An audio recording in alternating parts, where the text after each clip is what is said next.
Good morning, everybody. Welcome to the Voodoo Garden. My name is Ray. I will be your host, and Weekend Edition. Yes, it is. Weekend Edition is my version of Q&A, also known as question and answers.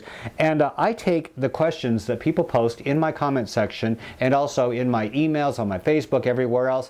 If I think it's a question that kind of covers a lot of space for a lot of growers, I toss it on the Weekend Edition because I like to get the answers out to as many people as possible. And there are some good questions here. There really are. And I'm going to do some demos. I'm going to introduce some guests. But first, let's get to the questions. First one is from, oh, here we go. Okay, it's Risky Cat? I don't know. Risky Cat. What is the best way to store your seeds? That's an easy one. The way I store my seeds is I usually toss them, look at the size of this seed. I toss my seeds into an airtight container, either a Ziploc or a container with a lid, and I store them in my basement. You can store them in your fridge, you can store them in your freezer, you can store them in your basement, you can store them in the lower part of a closet where there isn't a lot of light or heat coming to them. Don't store them anywhere near a furnace. Do not store them on the top part of your room because that's the warmest part of your room. Heat and light and humidity are going to be your enemies when it comes to storing seeds. So you want to find an area that does not have those three things. A freezer is perfect. And as long as you keep an airtight container, because a lot of freezers have humidity going on in there and you don't want that hitting your seeds. So you want to keep them airtight. Storing them in your freezer is great. Not all of us have freezer space. So a basement is cool. If you have it in an airtight container, that's even better. That is how I store my seeds. I've never had a problem. So if you want the best way, I'm assuming basement, freezer, bottom of the closet. Pretty easy, huh? I know. It's actually just that quick. We're flying through them today. Next one is from Larry. Hey, Larry. Your thoughts on the rain gutter garden system? The rain gutter garden system, from what I understand, is where you take the gutter, the gutters on a house. Yeah, you can use old gutters, or you can even buy one at the hardware store, and they're actually relatively cheap. I think they only cost like $5 for a 10-foot section. You can cut them into sections with a hacksaw, and you can use these for planters. Yeah, and you can actually attach them to your wall, to the wall of your house. And you can, I've seen a display where they had one, then they had another one staggered, then another one up here. And that way people can grow things and not have to stoop over. It's attached to your house. It's sturdy enough to hold, I mean, it's not very pretty as far as I'm concerned, but it's sturdy enough. But there is a drawback, Larry. As far as I'm concerned, you're only going to be able to grow shallow-rooted plants because a gutter is only around 6 inches deep. And a lot of plants will spread their roots out a lot deeper than that. And also, it doesn't hold a lot of water. So you don't have like a large amount of soil to stay moist. You have a very shallow area. If you water it every day and you are limited on space and you want to do something along your fence, like if you don't have a lot of yard, you want to attach it to your fence, that's a great way to go. It's original.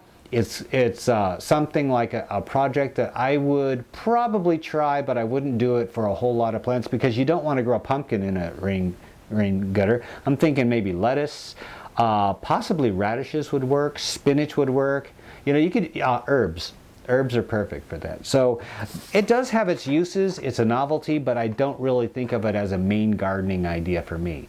Next one. Oh, this is a long one. No, actually the short one first. This is from Jessica. Hi, Jessica. Do I start an avocado seed in water or dirt? I read this one, and it just so happens I was having nachos the other day, and guess what I got? I got a prop. So, Jessica, I'm going to demonstrate how I grow and how I would suggest people grow an avocado pit, because when you take an avocado pit out of an avocado, first thing you want to do is make sure that you don't nick it, don't cut it, don't do anything. Try and pry it out as gently as possible. And then here is the thing that I think a lot of people go wrong on. Make sure you rinse it in lukewarm water with a sponge and gently scrub off the goo, the avocado, because I don't believe that that's going to do you any good on your seed. And that's what I did with this last night, actually.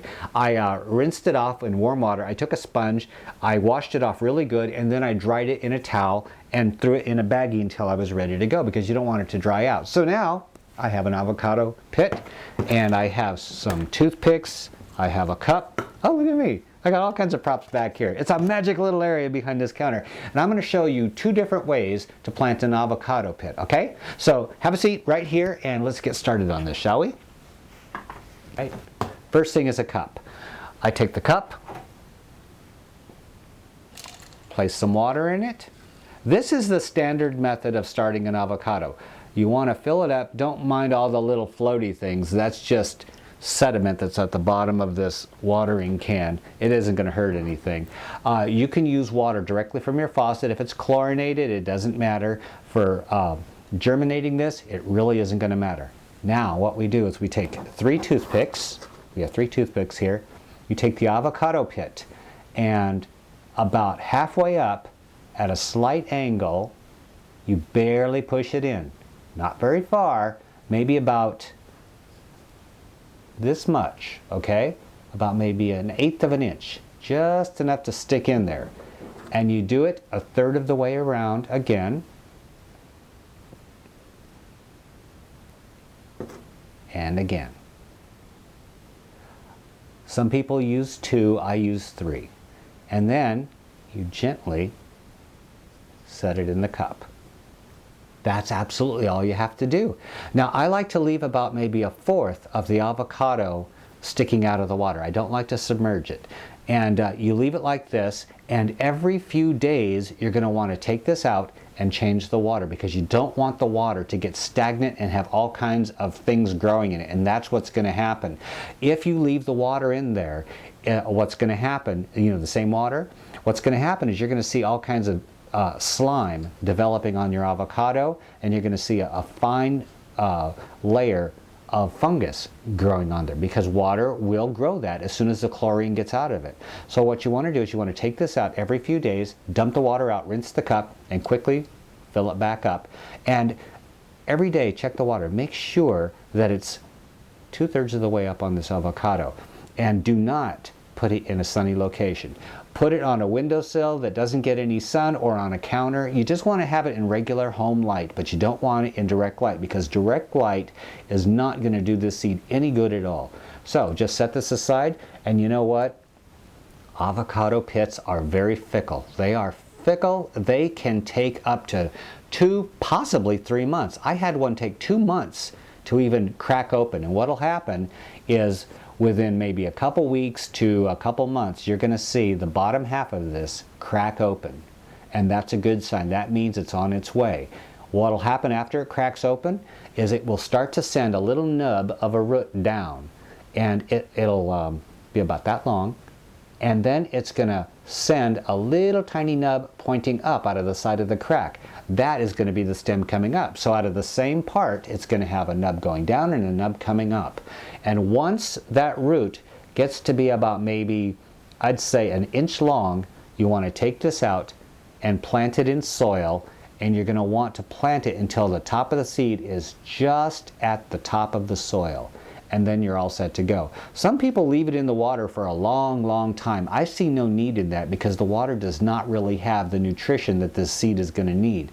So once it sprouts and the root gets past the avocado and gets maybe about a 1/2 inch to 1 inch long, I toss it in soil, and I've never had a problem. That's the water method.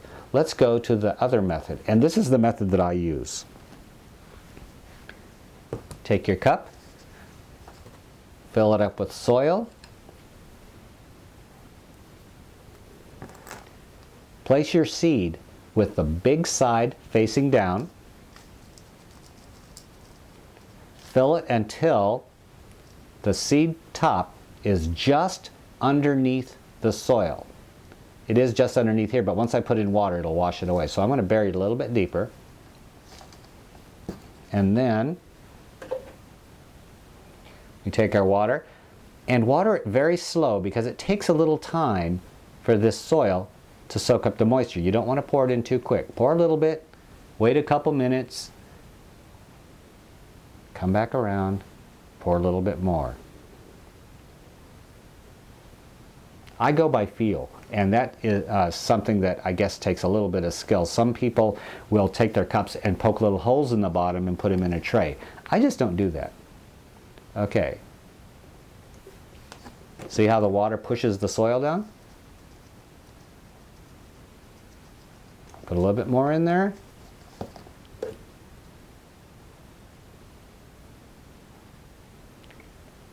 And this is all we do. Set it out of the sun into regular light, just like you would have with the water. Set it into regular light and wait. It could take forever. And don't keep unburying it and peeking at it. That's not good for it. You want to just leave it alone. So leave it alone, and around a couple months, you're going to see a little tiny thing coming through the top, and that is a very good day for you. And that's all there is to it, Jessica. Planting an avocado pit is really not rocket science, and it's a fun project. It's not something for the people who have no patience whatsoever. Avocados will take their time, and sometimes they just will not sprout. So don't feel bad if you get one that doesn't sprout. Try another one. And what I always do when I buy avocados, like for guacamole or just for slicing and putting on sandwiches, I always get a few. And so what I do is I plant all 2 or 3 of them, and one of them always sprouts. So I always have one that works out. So I'm going to set this one aside for now. And my props. I love it, props. And that is 2 of the best methods that I know of for sprouting an avocado. I prefer the soil method because I don't like to have to deal with the moisture of the water and taking it out and changing it, and that's a pain in the butt. The soil method is a natural method, and it's, I don't have to take it out of the water and then replant it and stuff. So it works for me, and that's exactly how I planted this one. This is an avocado tree, yeah, and I planted it just that way. As soon as your avocado in the cup gets as tall as the cup, from the cup up, it's time to transplant. And once you transplant, it's best, as far as I'm concerned, to put it into a pot that's going to last it for years, because once it gets tall, you don't want to be transplanting that thing, right? You don't want to be like, with this big honking huge thing. So you want to get the biggest pot you can. Even this would be the perfect size. This is a 16-inch pot. This will last an avocado for its entire life. So once it gets twice as tall as this, if you want to, pop it in here. I put it in here because I didn't have one of these, and so someday you're going to tune in and you're going to see me with a whole lot of regret on this face because I'm going to have to transplant this booger into a larger pot. Okay, I hope that answered your question to your satisfaction. It was actually kind of fun. I love doing demos. Oh, water. Don't drink this, Ray. No. Bad dog. It has all kinds of floaties in it. Next question comes from Dan. Hi, Dan. Oh, this is a long one. A video tip for planting seeds suggested planting a couple of seeds in one pot because sometimes seeds don't germinate, and this raises your chances. I tried this because last time my seeds didn't sprout. Now all the seeds are sprouting. I have 2 seeds sprouting right next to each other. Is this going to be an issue, or should I discard one now while I can? That is a very common question and a very common concern. Where's my prop? Now when I plant seeds, I do plant more than one per cup. I wasn't the one who did the video on putting more than one seed in there. That's just a common thing. And it's not really a tip, it's just a common practice of doing things. What I do, and this is one way that you can actually lessen your chances of disaster when planting seeds. Instead of making a little tiny hole and putting a couple seeds in there, do this. Make a little trench, and you take your finger, there's one section of finger, make that trench as wide as that finger and put 1 seed on one side, 1 seed on the other side, cover them with soil, water them, and what I do is the first seed that pops its head up to the soil is the winner. It is a race. You want a seed that's going to be viable, quick, and healthy. If that seed comes up through the soil and it looks all mentally challenged, toss it away because that is not the genetics that you want to pass on. You want the first healthy seed to come through. So it's not really the first, but if it's a good, strong-looking seedling, that's the winner. The next one that comes up, the second it pops its head through, pull it out because it doesn't have a long enough root system. When you plant them together, what's going to happen is generally their roots will get intertangled. And when you pull one out, and I suggest pulling one out because they're not going to grow together that way. When you pull one out, it may damage the roots of the one here, and this one could get stunted. So you don't want to plant them together. That's why I do the finger method. About a finger's width, one on each side. They're not going to get tangled together. One of them will pull out just fine. And usually, when they first germinate and they poke up through there, if you pull it out gently, you can actually take that seedling and replant it into another pot because the root is so small that it doesn't damage the root to pull it out of the soil. And here's another tip for you. When you're going to pull that seedling out, if you want to save it, water your plants first. That'll loosen up the soil, and then you gently pull it up and hurry up and get it into another pot. It's almost a perfect success doing it that way. I rarely have seeds that die when I do the pull and transplant method that way. So yes, definitely pull one out right off the bat, because nothing but bad things are going to happen if you wait. The longer you wait, the more chance of disaster when you do pull that out. Okay, I think I answered that. Was that the answer? Yes, that was the answer. Okay. Anyway, good luck on your seedlings, Dan. Aaron asks, says, I have plants that are spindly. Oh, I know how this is going to go. Okay, spindly plants is a very, very common thing for indoor gardening and also for starting seedlings. So pay attention, folks. This is a spring question. I have plants that are spindly. I only have an east-facing window. The soil is made of cocoa coir, vermiculite, worm castings, and some insect frass, F-R-A-S-S. I try to bury the stems of my lettuce, arugula, kale, and Swiss chard. However, these 4 I tried died. What should I do with the spindly plants? Well, we have 2 separate issues going on here, Aaron. What you're doing is, first of all, let's go with why your plants died. With leafy crops like Swiss chard, everything that you listed, Swiss chard, kale, arugula, and lettuce, you do not bury them deep. You don't do that. Those plants do not benefit from that. So whenever you plant them, plant the seeds, and this is how I always plant my seeds. I always plant most of my seeds around the depth of one section of my little finger. That's about maybe, I'd say, a ½ an inch. ½ an inch is perfect. Some people say barely cover them up with soil, but the problem is a lot of things, like when you plant the seeds barely underneath the soil, they come up and their roots, they start flaring out right at soil level. And so you get these plants that are like growing up and they look really good, but their roots are right starting at the center, even though they're going down, so they dry out really fast. And that's not good for the roots. That's why I bury them a ½ an inch down. They're gonna find their way through. And I've had seeds from peppers and tomatoes and all kinds of weird stuff, didn't germinate, and I put it in with my soil, and then I planted plants in a new pot, and then months later, I get this seedling that's almost a foot long. Yeah, they find their way through that soil. So don't you even worry about them not getting up through the soil. Lettuce, onions, things like that, always. Don't just sprinkle them on the top. That's just ridiculous. You want to plant them about a finger's depth deep and cover them up with soil, water them. They're going to do just fine. You won't have to worry about the, bringing up the soil. Don't bring up the soil on lettuce and arugula and all that stuff. That is only for tomatoes, peppers, peppers to an extent. Tomatoes, they love being buried. Peppers, a little bit.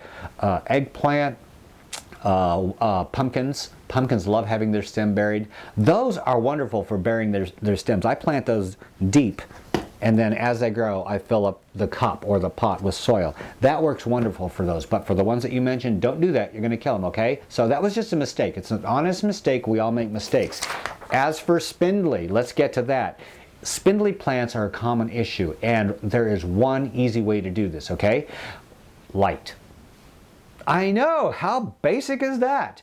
And people say, well, I try to give them this. You know what? And like I said in an episode before, you can try all you want, but your plants don't understand trying. Your plants only understand results. So you can say, I tried, but that doesn't mean anything to your plants when they're spindly. There are no excuses. You either give those plants what they need or don't complain when they don't give you what you want, okay? I know that's tough love, but that's how it is. You have to give them what they need. And if they need bright light, give them bright light. You have an east window, trust me, that's not going to be enough light for your plants. Not going to work. I don't care what kind of soil, I don't care what kind of water, I don't care what kind of praying you do. Your plants aren't going to do well if you don't give them enough light. And that's what spindly means. They're growing towards the light. They're trying to get towards that light, and they're expending all their energy into that stem. And once they get spindly, it's really hard, if not impossible, to cure that, okay? It's just bad. So what you want to do is make sure you give them enough light. If you only get light out of an east window, give them an extra bulb. Put a bulb above them to augment that light, to add to that. If you can't do that, maybe you're going to have to plant outside, or maybe in the morning they get the east light, in the afternoon put the bulb really close to them, or put them outside in a shady area. Shade outside is brighter than a lot of light inside. It may not seem like that, but it really is. Do what you can, and that's my recommendation. I don't have any miracles, nobody else does. If they tell you, they're lying. There are no miracles to prevent spindly plants if you don't have enough light. It's just not going to work, okay? Burying a spindly stem is not the answer either, because when you bury a stem, like for tomatoes and peppers, we're going on the assumption that you have a healthy stem. And once those stems are healthy and you bury them, they will develop roots for tomatoes, peppers, eggplants, and pumpkins. But if they're spindly stems and you bury them, more than likely those stems are going to rot because they don't have the thickness of the walls, the health to withstand any kind of bacteria, fungus, insects in the soil. They will be eaten alive and they will die. So give them the light that they need. And by the way, I want to make some mention on the soil that you have. You actually have a very interesting mix, and I'm pretty impressed with that. Cocoa peat is a really good stuff. Like I said a million times before, it holds the moisture, drains really well. It's superior by far to peat moss because it doesn't have the acidity. You don't have to fight the acidity of peat moss. Peat moss is in common use and it's cheap, so a lot of people use that, and it's acidic. You have to augment, you have to balance, not augment. You have to balance the acidity with alkalinity, and who the heck wants to play this balancing act when you're trying to grow your seeds? So cocoa coir is vastly superior. Vermiculite is nothing more than volcanic popcorn. It's rock that is puffed up. It's perfectly natural. It adds drainage. It's wonderful stuff. Worm castings. Worm castings are a good product, but they're not the miracle product that some people purport them to be. All worm castings are is worm poop. Worm poop does not have a whole lot of nutrition in it. It is basically, I believe, when you do the NPK, it's like 1-1-1. It's extremely weak stuff. It's not going to feed your plants very well. But one thing it does have is it has beneficial microbes that go into the soil. So it is really good for the soil, and it is a good addition to your potting mix, but it is not a potting mix, okay? Worm castings is an ingredient. It's not an end-all. And so I don't suggest using just worm castings. And you didn't. You didn't. You actually mixed that with your vermiculite, your coir, and the last thing, some people may not know what it is. It's called insect frass.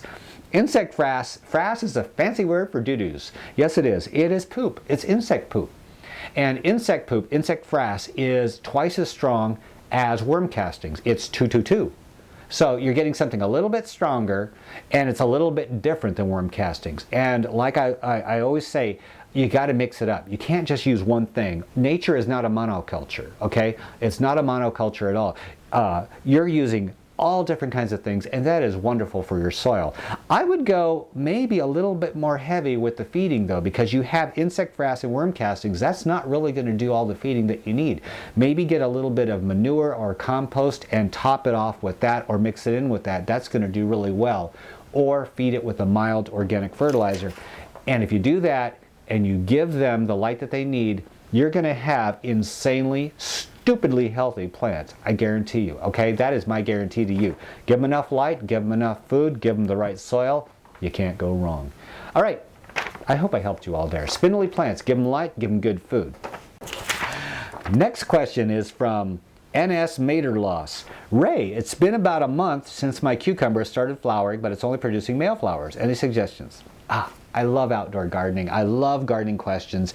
I do like indoor gardening, but I'm getting the itch just like you for outdoor gardening. So I love these spring gardening questions. And cucumbers, pumpkins, watermelons, all of these plants producing male flowers. Why don't they produce female flowers?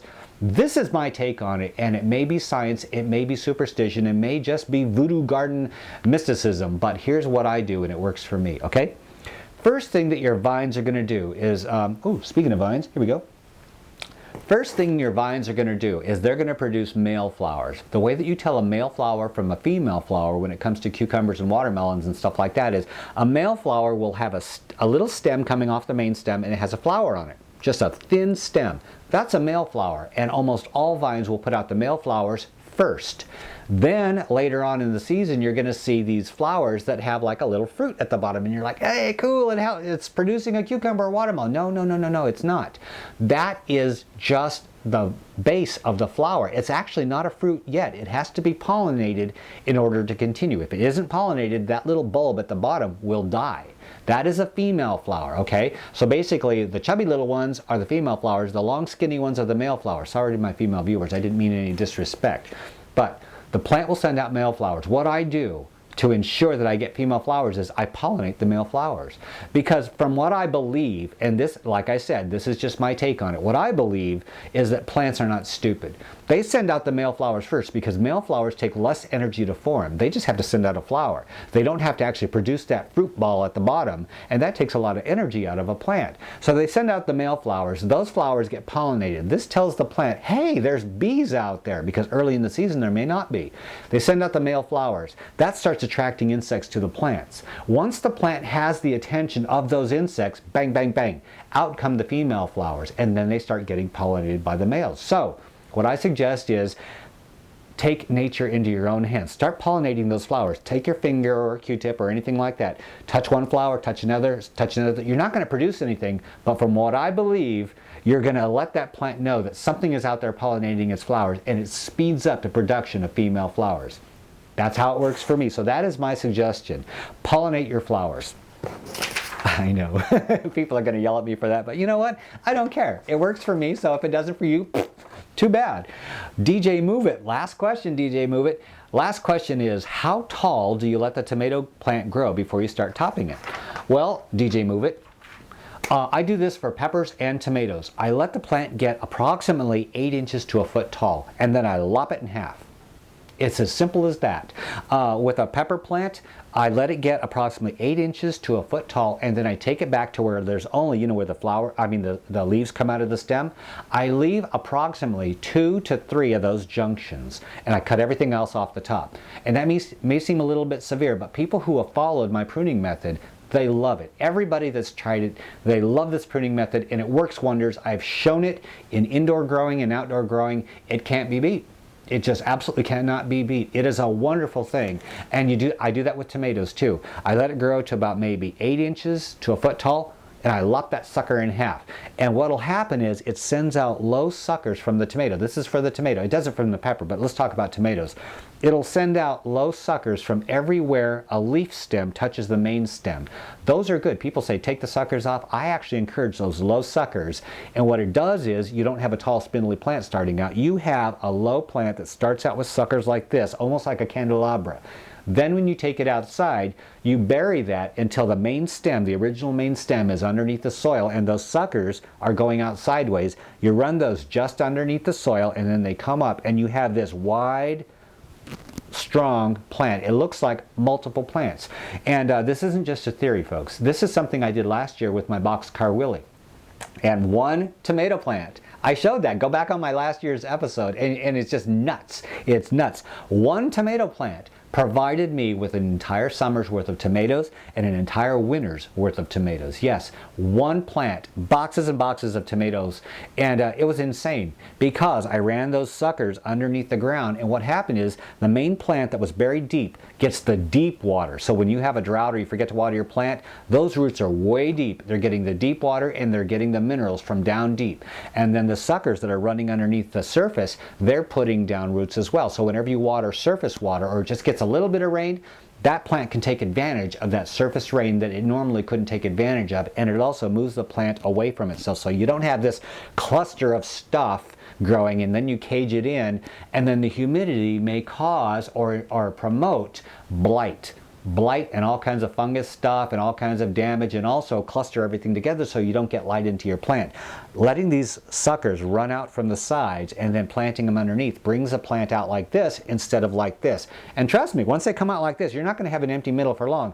They're going to send out branches and it's going to fill in, and you're going to have this huge, fat column of plant coming up, and you're going to have the best tomato plant of your season. So that is what I recommend doing for your, why am I doing that? That's what I recommend doing for your tomato plants and pepper plants. It works the same. And I got a lot of peppers off my plants doing it that way, and you've seen my indoor peppers. So they are a miracle in themselves, and so are the tomatoes. That's my procedure. That's what I recommend. And now that we're done teaching everybody something, let's have a little fun, shall we? I want to show you, since this is the Voodoo Garden, let me show you a couple quick updates, okay? Remember this plant.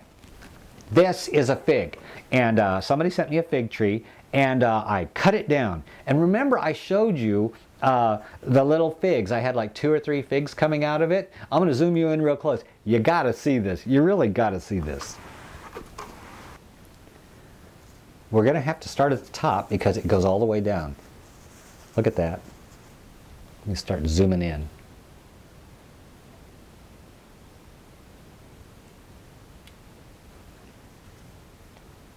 Figs. Yes, all over the top. And I think it was maybe a half a dozen episodes ago, I had some leaf damage and I cut them off, and I told you, I really don't care why I'm having this damage. I don't think about it. I just take it off of there. And somebody beat me up about it. But you know what? It works. Yes, it works. Look at how healthy these leaves are. They're beautiful. It's putting out tons of leaves, and literally tons. Let me take you down because, oh, this is not it. There's more to see. Let me show you something else.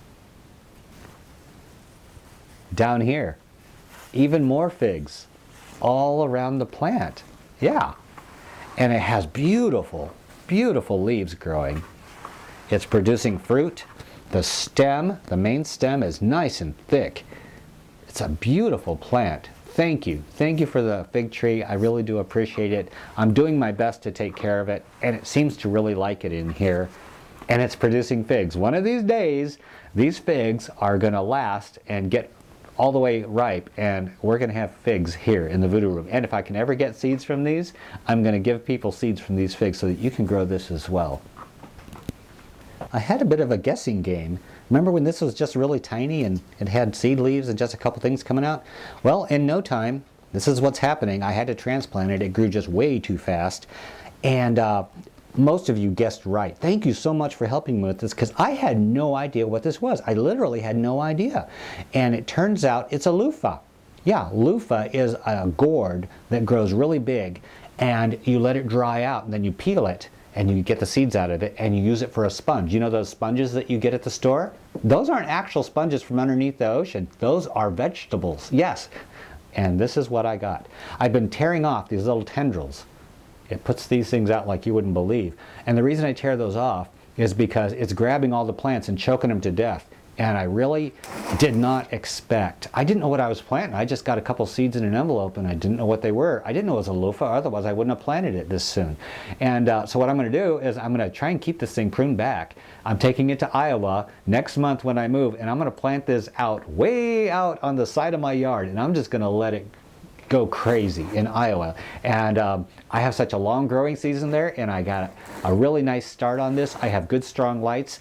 This is going to produce loofahs. I've never grown loofahs before, and I'm going to do it this year, and I'm going to show you how I do it. And since I don't know what I'm doing, it's going to be an adventure. We're going to have loofahs, we're going to take them apart, we're going to get the seeds. I'm going to share the seeds with you, as many as I can, and I'm going to have me a sponge. Yep, it's going to be fun. My last little update on VoodooGarden, and I know there's not a lot of updates, but I didn't want to take, 10 hours of your life, but I had to show you this. This is the Swedish Ivy. Remember I put the 4 cuttings in there? Yeah, I had 4 little cuttings, and one of them died. It got all limp and everything. The other one started to die, and then it started coming back. And I thought, well, I don't want 3 in here, so I pulled it out. I just threw it away, but look. Beautiful, isn't it? That is a nice, shiny, thick, healthy plant. And let me see if I can show you the stem. It's a beauty. Yep. This plant is going to do beautifully in the VoodooGarden, and I've seen these in nurseries. And I used to own a foliage plant store in Denver many, many years ago. That's something you don't know about me. I used to own a foliage plant store. Yep. I used to sell them in a store. I had my own store, and I sold them at a flea market. And it was a blast. Swedish Ivy, they can get so big, you have no idea how big they can get. But you know what? We're going to show you here in the VoodooGarden as this thing gets bigger and bigger, and I transplant it into a bigger and bigger pot. We are going to see just how big this gets. And I'm going to have clippings all over the place of this. So it's a beauty. Whoever sent me the Swedish Ivy clippings, thank you. Thank you. I have a beautiful, regular houseplant. And that's a nice thing. I'm actually having house plants instead of just vegetables. And this is going to be fun. I'm going to branch off and start doing a lot of different house plants in the new VoodooGarden. Yes, that's true. In the new Voodoo Garden, and that's one of the good things about weeding out some of the plants that was kind of unpopular on the last Praxis episode. Weeding out some of those plants is going to allow me the room and the opportunity to start different plants. You know, it's fun to grow food indoors and stuff, but you know, some of us, and there are a lot of people out there, they don't really have an avenue to give them advice and help on growing regular indoor plants. Things like Swedish Ivy, German Ivy, spider plants. I used to grow spider plants all the time. Dragon trees, dracaenas, dumb canes, rubber trees, all kinds of fun stuff. I've grown all of that, and I have a lot of experience in that, and that's one of the things that I just never really figured out. I can bring that into the Voodoo Garden. So we can grow food indoors, we can grow regular houseplants indoors, and I can show you some amazing tips on how to grow indoor plants, because there are a lot of things that you don't know that people haven't shown you on how to grow plants and how to be creative about growing those plants. I'm going to be adding that to the Voodoo Garden. So it's not just the Praxis channel that's going to be getting a real facelift when we move to the new place. It's also the Voodoo Garden, because I want something new and I want something fresh and I want something to keep you entertained, educated, informed, and smiling through the whole journey. So Voodoo Garden and Praxis channel are going to be doing facelifts all throughout the year of 2014, and I hope you stay here with us. I got to get going, everybody. So this is Ray at the Voodoo Garden. I hope you enjoyed this weekend edition. If you have any questions, post them in the comment section below, and I'll try and get them on the next episode next Friday. Thanks, everybody. Have a great day. We are out of here. Aren't we? Yes, we are.